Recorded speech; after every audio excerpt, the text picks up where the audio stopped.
अस्सलाम वालेकुम, welcome to GFX institute. मैं हूं साकिब।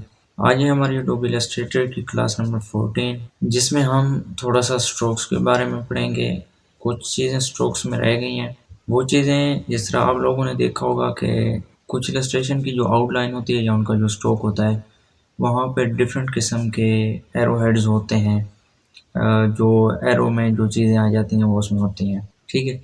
इसके अलावा एक और हमारा टूल है ब्रश टूल, जो कि हम पढ़ेंगे कि ब्रश टूल किस तरह काम करता है। इसके अंदर एक और होता है ब्लॉब ब्रश टूल, वो किस तरह काम करता है। इनमें से एक चीज़ फिल होता है, दूसरा स्ट्रोक होता है।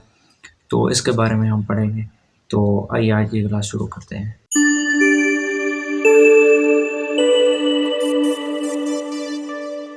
तो इस वक्त जो आप स्क्रीन पे कुछ लाइंस देख रहे हैं, ये सारी साइज़ में बराबर है। इन लाइंस में जिस तरह आप लोगों ने किसी इलस्ट्रेशन में देखा होगा किसी भी शेप में के एक एरो हेड होता है, या उसमें कोई हाथ का निशान होता है, या कोई भी एरो की तरह की शेप कुछ होती है, तो वो किस तरह ऐड की जाती है। ठीक है, वो सारी चीज़ें आज मैं आपको बताऊंगा। सबसे पहली चीज़ कि ये जितनी भी शेप्स हैं, ये जितनी भी लाइंस हैं, ये इन सब का साइज़ सेम है। सिर्फ जो डिफरेंस है वो इनमें स्ट्रोक का है कि स्ट्रोक किस तरह डिफरेंट लगा हुआ है। अगर हम पहली लाइन की बात करें, पहली शेप की, तो मैं इसको सिलेक्ट कर लेता हूँ। इसको सिलेक्ट करने के बाद जब स्ट्रोक में आप जाएंगे तो यहाँ पे वेट के नीचे आ रहा है कैप। ठीक है, ये चीज़ मैंने पहले आपको नहीं बताई। ये जो लाइन है इस पे हमने लगाया है कैप। पहला कैप, कैप का मतलब है जो किसी भी लाइन के या शेप के सरे हैं उनकी शेप किस तरह होनी चाहिए। तो पहला मैंने जो यहाँ पे यूज़ किया है, सबसे पहला वो है बट कैप। बट कैप मतलब ये कि जो सिंपल कोने होते हैं वो ही है। सेकंड हमारी जो शेप है, इसके जो कॉर्नर हैं वो थोड़े से राउंड है, तो इस पे मैंने जो कैप लगाया है वो लगाया राउंड कैप।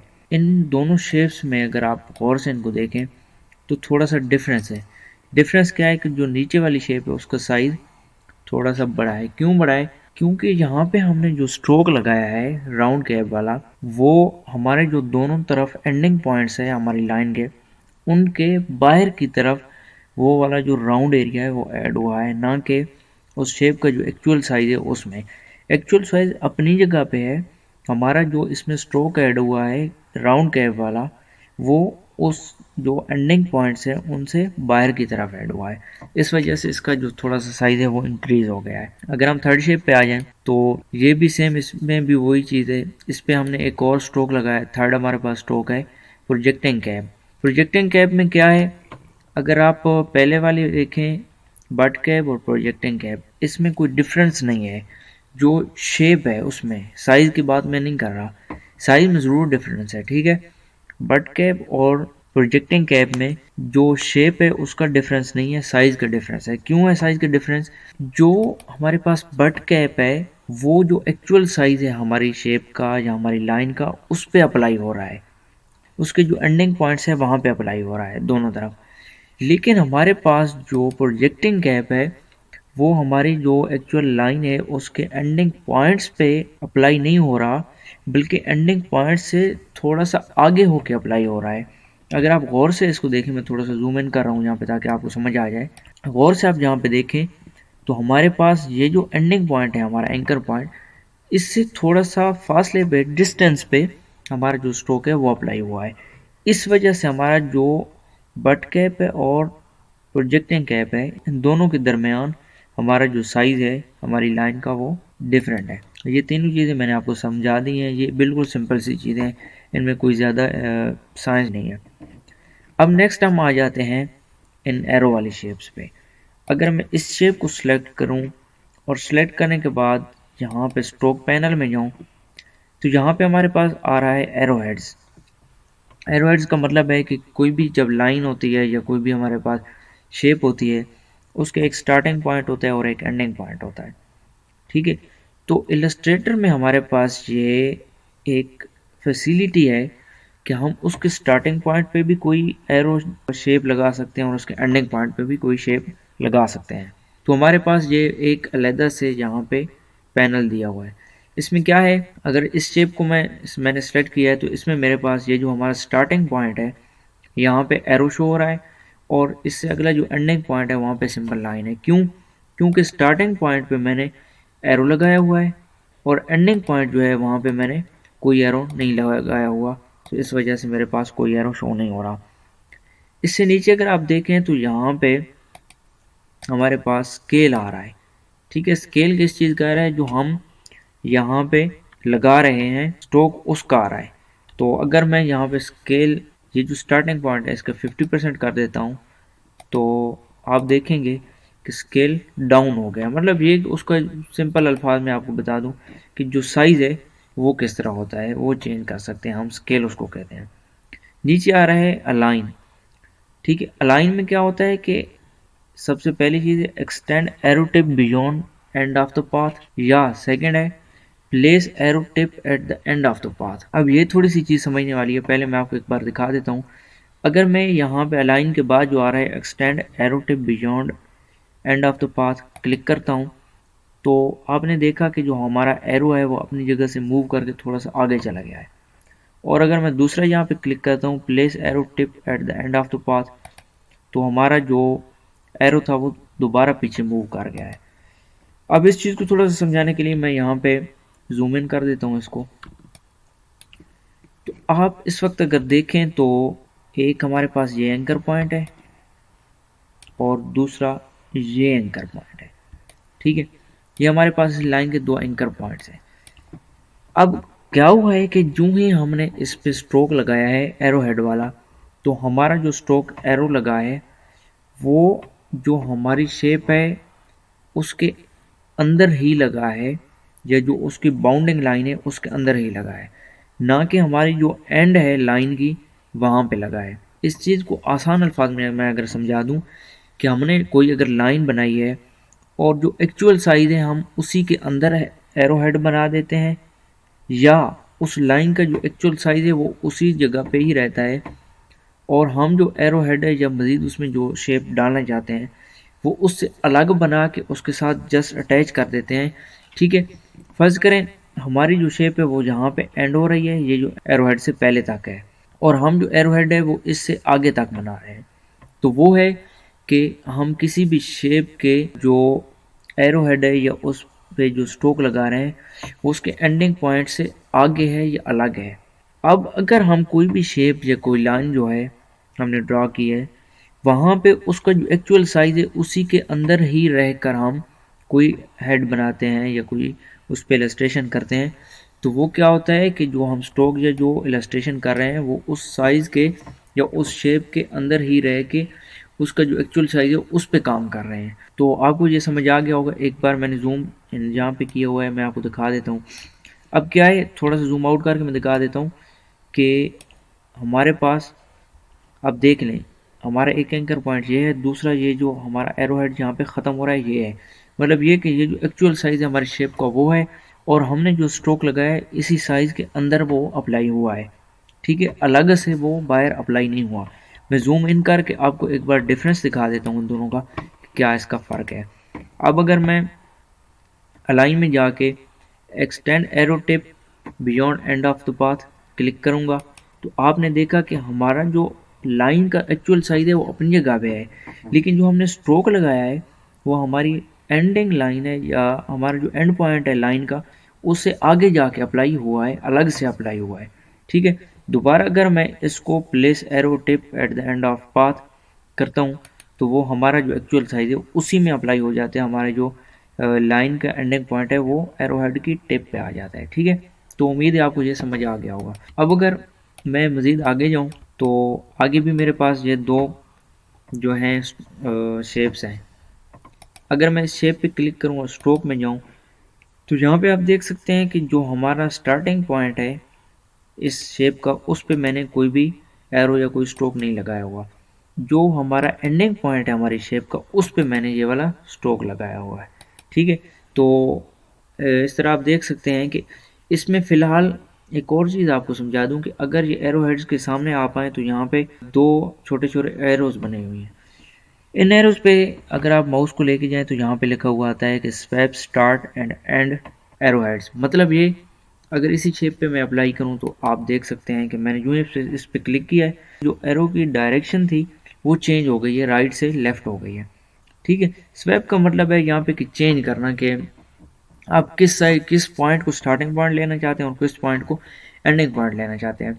अगर आप यहाँ पे एरो हेड्स में इस चीज़ को नोटिस करें तो पहले जो हमारा एरो हेड था या जो हमने एरो अप्लाई किया हुआ था वो हमारे एंडिंग पॉइंट पे था। अब अगर देखें तो हमारे स्टार्टिंग पॉइंट पे आ रहा है। ठीक है, तो आप अपनी मर्जी से इसको स्वैप या चेंज कर सकते हैं। नीचे अगर आप यहाँ पे आप अपनी मर्जी से स्केल चेंज करना चाहें तो वो भी आप कर सकते हैं। ये भी एक स्ट्रोक ही है। अब हम लास्ट वाली शेप पे आ जाते हैं कि ये क्या चीज़ है, ये किस तरह बनी है।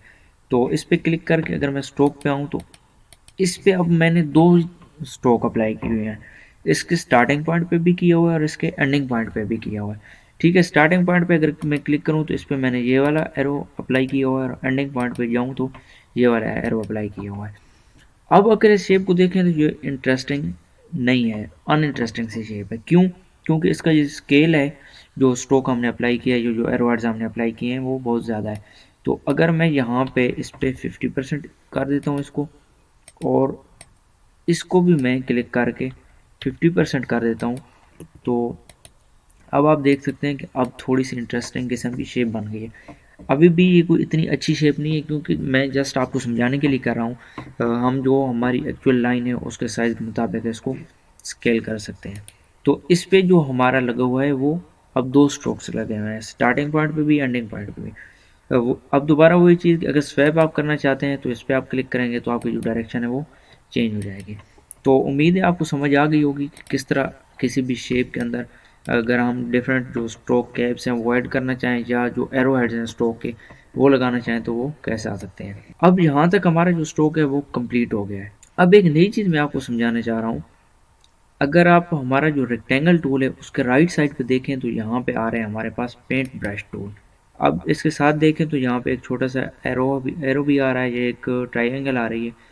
इसका मतलब ये है कि हमारी जो ये जो पेंट ब्रश टूल है इसके अंदर कोई और भी टूल है। आप इसको क्लिक करके रखें तो यहाँ पे दो टूल आ रहे हैं। पहले टूल है हमारे पास paint brush tool, second tool है हमारे पास ब्लॉक ब्रश टूल। फिलहाल मैं पेंट ब्रश टूल को सिलेक्ट कर रहा हूँ। अब पेंट ब्रश टूल का क्या काम है, मैं यहाँ पे कुछ थोड़ी सी लाइंस लगा के आपको दिखा देता हूँ ये क्या चीज़ है। ठीक है, तो पेंट ब्रश टूल एक्चुअल में हमारा स्ट्रोक ही है। ठीक है, क्यों स्ट्रोक है? अगर आप यहाँ पे इस पे देखें तो मैंने इस पे क्लिक किया हुआ है और हमारा जो स्ट्रोक है वो इस वक्त एनेबल्ड है और हमारा जो फिल है वो डिसेबल हुआ है। क्यों? क्योंकि हम जब स्ट्रोक अप्लाई कर रहे होते हैं यहाँ पे या जो हम हमारा ब्रश टूल है उसको यूज़ कर रहे होते हैं तो वो हमें स्ट्रोक देता है, ना कि हमें वो कोई फिल देता है। यहाँ पे एक बहुत बड़ा डिफरेंस है उन दोनों जो ब्रश टूल हैं इनके दरमियान, वही मैं आपको समझाने की कोशिश कर रहा हूँ। मैं कोई नई शेप बना देता हूँ। यहाँ पे फर्ज करें मैंने यहाँ पे ये शेप बनाई है। तो अब अगर मैं इस सब को सिलेक्ट करूँ और यहाँ पे हमारा जो स्ट्रोक है इसको मैं कर दूँ ख़त्म, तो आप देख सकते हैं कि मेरे पास कोई भी चीज़ नहीं है। अगर मैं दोबारा इनको सिलेक्ट करके हमारा जो स्ट्रोक है वो लगाऊं तो आप देख सकते हैं कि इस वक्त स्ट्रोक आ गया है। अब अगर हमारे पास जो फिल है वो ख़त्म है या वो डिसेबल्ड है, उसको मैं क्लिक करके यहाँ पे कोई लगा देता हूँ तो कोई हमारे पास जो डिफरेंस है वो या जो फ़र्क है वो नहीं पड़ा। ये सबसे बड़ा डिफरेंस है इन दोनों टूल्स के दरमियान। ठीक है, सेकंड टूल जो मैं बताने लगा हूँ उसमें मैं आपको समझा दूंगा कि क्या डिफरेंस है। अब अगर मैं अपने ब्रश टूल को सिलेक्ट करूँ और हमारे पास जो यहाँ पे आ रहा है ब्रश डेफिनीशन, इस पे क्लिक करूँ तो हम मेरे पास कुछ डिफरेंट किस्म के ब्रशेस की जो डेफिनेशंस हैं वो आ रहे हैं। मतलब ये कि ब्रश किस साइज़ में मैं यूज़ करना चाहता हूँ, किस किस्म को यूज़ करना चाहता हूँ वो आ रहा है। तो फिलहाल मेरा जो सिलेक्टेड है वो है 5 पॉइंट्स राउंड। इससे अगला मेरे पास है 15 पॉइंट राउंड, फिर है 3 point Oval, 5 point Oval, 5 point flat. ठीक है, और टच कैलीग्राफिक ब्रश। ये डिफरेंट जो शेप्स हैं ये मैं एक एक बार आपको ड्रॉ करके दिखा देता हूँ। फिलहाल जो मैंने ड्रॉ किया है वो है हमारे पास 5 पॉइंट राउंड, फिर है 15 पॉइंट राउंड। तो अगर मैं यहाँ पे ब्रश टूल अप्लाई करूँ तो ये जो आप देख सकते हैं कि ये इस किस्म का अप्लाई हो रहा है। फिर मैं यहाँ पे सिलेक्ट कर लेता हूँ 3 पॉइंट ओवल। ठीक है, तो ये कुछ इस तरह के जो हमारे पास शेप है वो दे देता है। फिर अगर मैं सिलेक्ट करूँ यहाँ पे 5 पॉइंट ओवर तो ये किस तरह होगा, ये इस तरह की जो शेप है वो हमें देगा। ठीक है, अब ये जो पहले वाला हमने 3 पॉइंट वाला ओवर लगाया और जो 5 पॉइंट वाला लगाया इसमें डिफरेंस थोड़ा सा सिर्फ साइज़ का है कि वो बारीक है, ये थोड़ा सा मोटा है। बाकी चीज़ एक ही है। फिर आगे है 5 पॉइंट फ्लैट। ठीक है, अगर मैं यहाँ पे 5 पॉइंट फ्लैट यूज़ करता हूँ तो ये आप देख सकते हैं कि फ्लैट किस तरह काम कर रहा है। इससे आगे अगर मैं ये वाला जो हमारे पास है टच कैलीग्राफिक है वो यूज़ करता हूँ तो वो किस तरह आता है वो आप देख सकते हैं। ये तकरीबन जो हमारा हमने पहले यूज़ किया है राउंड वाला, सेम उसी जैसा ही नज़र आता है, इसमें कोई इतना ख़ास डिफरेंस नहीं है। तो यहाँ तक आपको जो सिंपल ब्रश के जो साइज़ है वो मैंने आपको दिखा दिए कि वो किस तरह होते हैं। अब नेक्स्ट हमारे पास जो चीज़ है इंटरेस्टिंग वो ये नीचे वाली है। पहले हमारे पास बेसिक। ठीक है, मैं अगर यहाँ पे अपने ब्रश को सिलेक्ट करूँ, एक और पॉइंट भी यहाँ पे बता दूँ, ये जो ऊपर वाली चीज़ें हमने देखी हैं वो है ब्रश का साइज़। नीचे वाली जो है वो है ब्रश की शेप्स कि किस किस्म का हम यूज़ करना चाहते हैं यहाँ पे स्ट्रोक ब्रश के साथ। ये आप एक बात फिर मैं आपको बता रहा हूँ कि ये जो हमारा ब्रश टूल है ये स्ट्रोक है, ठीक है, फिल नहीं है। अगर मैं यहाँ पे ये 5 पॉइंट राउंड वाला सिलेक्ट करके यहाँ पे कर देता हूँ बेसिक और अब मैं इसको यूज़ करता हूँ तो मेरे पास ये 5 पॉइंट्स वाला ही स्ट्रोक आ रहा है। ठीक है, अब अगर मैं यहाँ पे कर देता हूँ ये जो सेकंड हमारी टाइप है चारकोल फेदर वाला, ठीक है, तो अब क्या होगा, ये कुछ इस फेदर किसी टाइप का जो हमारे पास स्ट्रोक है वो आ जाएगा। इससे अगला हमारे पास है, अगर आप देखें तो डिवाइडर। ठीक है, डिवाइडर किस तरह है कि ये अगर आप देखें तो ये कुछ इस तरह की शेप्स हमारे पास ये दे देता है। मैं थोड़ा सा जूम इन करके आपको दिखा देता हूँ। ठीक है, तो अगर मैं यहाँ पे सिलेक्शन टूल को लेके सिलेक्ट करूँ तो ये मुझे पूरी शेप सेलेक्ट करके देगा। मतलब ये कि मैं इसको कहीं पे भी राउंड कर सकता हूँ, इसका साइज इंक्रीज डिक्रीज कर सकता हूँ। अब अगर मैं यहाँ पे इसको सेलेक्ट कर डायरेक्ट सिलेक्शन टूल लेता हूँ तो अब आप देख सकते हैं कि अब मेरे पास जो इसके एंकर पॉइंट्स हैं वो आ गए हैं। जिस तरह डायरेक्ट सिलेक्शन टूल में मैंने आपको समझाया था ये सेम उसी तरह मेरे पास जिस तरह पेन टूल होता है या ये जो हमारे पास डायरेक्ट सिलेक्शन टूल है वही काम कर लेता है। इससे अगला मेरे पास है मॉप। ठीक है, तो मॉप कैसे काम करता है ये अगर आप देखें तो ये मॉप जिस तरह समझ लें ना कि किसी भी शेप के अंदर हम हल्का सा कोई लो शेड डालते हैं ये उस किस्म का आ रहा है। ठीक है, तो ये किसी भी जो शेप है उसकी आउटलाइन या उसमें जो different ground effects mostly use किए जाते हैं उनमें ये वाली चीज़ हम इस्तेमाल करते हैं। इससे अगला जो हमारे पास आ रहा है यहाँ पे एक डेनिम सीम, मतलब ये कि एक पैटर्न आ रहा है। ठीक है, कि पैटर्न वाला हम अगर यहाँ पे कोई स्ट्रोक डालना चाहें तो वो हम डाल सकते हैं। ठीक है, अपनी मर्ज़ी से कुछ भी हम डालना चाहें वो डाल सकते हैं। तो ये है हमारे पास ब्रश टूल। ब्रश टूल एक बार फिर मैं आपको बता देता हूँ, मैं बार बार इसलिए रिपीट कर रहा हूँ क्योंकि नेक्स्ट जो हमारे पास ब्लॉक ब्रश टूल है वो थोड़ा सा डिफरेंट होता है, तो इसलिए मैं आपको समझा रहा हूँ कि ये स्ट्रोक ही है, फिल नहीं है। एक बार फिर मैं आपको दिखा देता हूँ, ये सेलेक्ट करके अगर आप जो स्ट्रोक है उसको डिसेबल करें और इसको डिसलेक्ट करें तो आप देखेंगे इस वक्त हमारे पास कोई शेप नज़र नहीं है। दोबारा सेलेक्ट करके मैं अगर यहाँ पे स्ट्रोक को ऑन करता हूँ तो हमारे पास जो स्ट्रोक है वो आ जाता है। नेक्स्ट अब अगर हम चले जाएं इस जो पेंट ब्रश टूल के अंदर हमारे पास है ब्लो ब्रश टूल। अब जो डिफरेंस है वो मैं आपको बताने लगा हूँ। अगर मैं हमारे पास ऐसा बेसिक जो शेप है वो सिलेक्टेड है, ये शेप बनाता हूँ और यहाँ पे जो स्ट्रोक है इसको कर देता हूँ डिसेबल, तो आप लोगों ने देखा कि यहाँ पे कोई डिफरेंस नहीं आया। स्ट्रोक डिसेबल्ड है लेकिन हमारी शेप जो है वो सेम उसी तरह है। अब यही मेन पॉइंट है जो बार बार मैं रिपीट कर रहा हूँ कि स्ट्रोक जो होता है वो पेंट ब्रश टूल होता है और जो ब्लॉक ब्रश टूल है हमारे पास वो होता है फिल। इस वक्त आपको बिल्कुल एक क्लियर डिफरेंस नज़र आ रहा होगा कि जो ही मैंने इस शेप को सिलेक्ट किया, जो हमारा स्ट्रोक है यहाँ पे वो डिसेबल्ड है और जो हमारा फिल है अब वो एक्टिवेट हो गया है। ठीक है, इसको समझाने के लिए मैं अगर यहाँ पे इसका कलर चेंज कर दूँ तो आपको सही समझ आ जाएगी।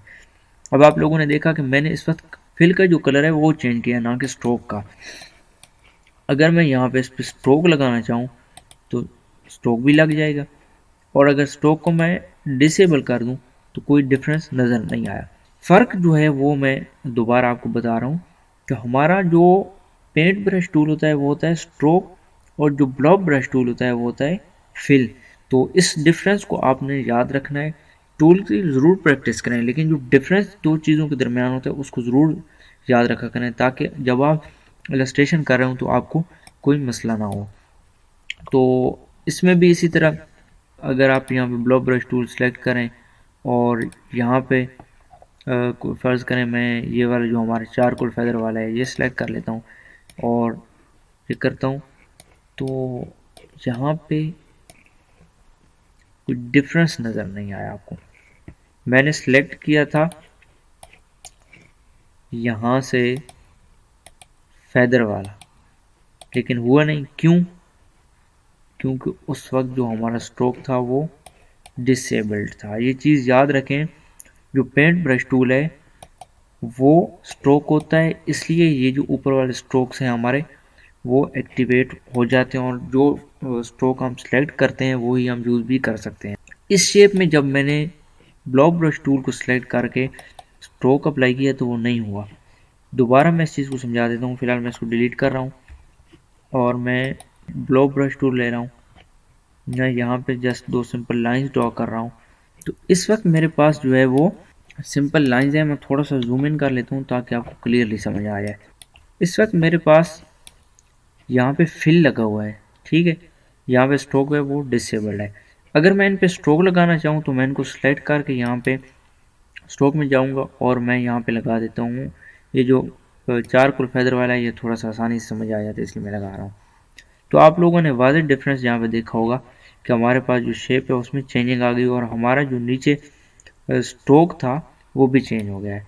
अब अगर मैं यहाँ पे स्ट्रोक का कलर चेंज कर दूँ तो आपको थोड़ा क्लियरली समझ आ जाएगा, ठीक है। अब आप देखें कि हमारा जो स्ट्रोक था अब वो अप्लाई हो गया है। अब इसमें से अगर मैं फिल को सिलेक्ट करके डिसेबल कर देता हूँ तो आपको नज़र आ जाएगा कि स्ट्रोक हमारा अवेलेबल है, लेकिन जो फिल है वो ख़त्म हो गया है। अब दोबारा मैं फिल लगा देता हूँ यहाँ पे तो फिल आ जाएगा। अगर मैं स्ट्रोक को डिसेबल कर दूँ तो वो स्ट्रोक ख़त्म हो जाएगा। तो इन चीज़ों को आपने लाजमी याद रखना है कि हमारे पास जो पेंट ब्रश टूल होता है वो स्ट्रोक होता है, और जितने भी स्ट्रोक के टूल्स हैं वो डायरेक्टली उसके साथ यूज़ हो जाते हैं। लेकिन जो ब्लॉक ब्रश टूल है वो हमारे पास फिल होता है, और अगर हम जो स्ट्रोक के टूल्स हैं वो यूज़ करना चाहें तो वो नहीं हो सकते। क्यों? क्योंकि जो शेप होती है वो होती ही फिल है, तो वहाँ पे स्ट्रोक कैसे अप्लाई होगा। इस पेंट ब्लॉक ब्रश टूल को थोड़ा सा मैं इस तरह भी समझा देता हूँ। मैं यहाँ पे थोड़ी सी ये ज़्यादा शेप बना रहा हूँ ताकि आपको समझ आ जाए। डिसेबल था, मैं फिल यहाँ पे लगा देता हूँ, और ये मैं इस फिल का कलर चेंज कर देता हूँ ताकि आपको समझ आ जाए। अब इस पे अगर मैं सिलेक्ट करके यहाँ पे लगा देता हूँ स्ट्रोक ये वाला, तो अब आप देख लेंगे, मैं जूम इन करके आपको दिखा देता हूँ कि हमारे पास जो स्ट्रोक था वो अप्लाई हो गया। ये बड़ी अजीब किस्म की एक शेप बन गई है। तो इन चीज़ों की आप लोगों ने प्रैक्टिस ज़रूर करनी है। आपने इन चीज़ों को समझना है कि ये किस तरह काम करते हैं। ये कोई इतनी डिफ़िकल्ट नहीं है, बस थोड़ी सी इनको समझने की ज़रूरत होती है।